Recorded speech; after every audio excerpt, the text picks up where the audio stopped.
Dieu vida, tout simplement, cet homme, Moïse, de son ancienne vie, de son ancienne relation.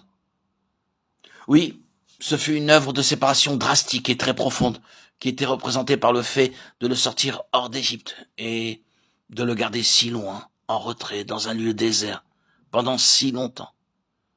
Durant ce temps de séparation, un grand travail de discipline se poursuivait. Nous avons dit vider, mais pas uniquement le fait de le vider de l'Égypte, mais d'opérer le dépouillement de lui-même. Une séparation entre lui et l'Égypte, véritablement. Mais désormais, le travail était porté dans un domaine intérieur. Une grande division était en train de se faire entre Moïse, le vieil homme, et un autre homme, Moïse, le serviteur de Dieu. Souvenez-vous que le service est toujours gouverné par ceci. Une séparation intérieure profonde. Il ne nous suffit pas de sortir du monde et de devenir des membres du peuple de Dieu. Quelque chose de plus que cela est nécessaire. Toute la vie du moi en nous doit être absolument traitée.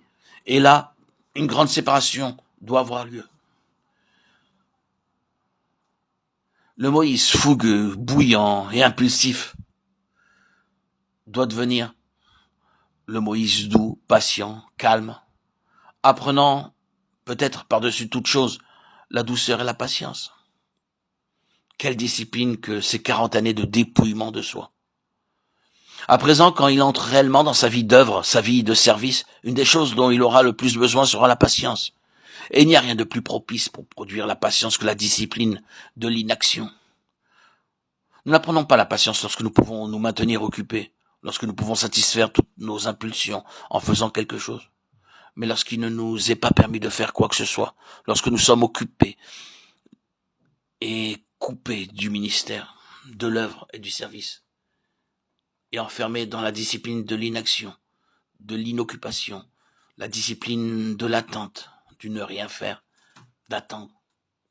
C'est là que Dieu nous prépare pour un meilleur service, que nous n'aurions jamais accompli auparavant ou autrement. Ainsi en fut-il de Moïse. Si jamais un homme avait besoin de patience dans son service, ce fut cet homme. Vous vous souvenez de cet emportement lorsque l'ancien Moïse de l'Égypte s'irrita et dit « Écoutez donc, rebelles » livre des Nombres 20-10. Vous pouvez voir ce qu'était l'homme en lui-même, ce qui était possible dans cet homme, ce dont il était capable. C'était une chose merveilleuse que cela se produisit seulement une fois. Cela montre que quelque chose avait été fait très profondément en lui. Mais voilà, la préparation du serviteur était de cette manière. Cet homme allait avoir besoin de la douceur par-dessus tout.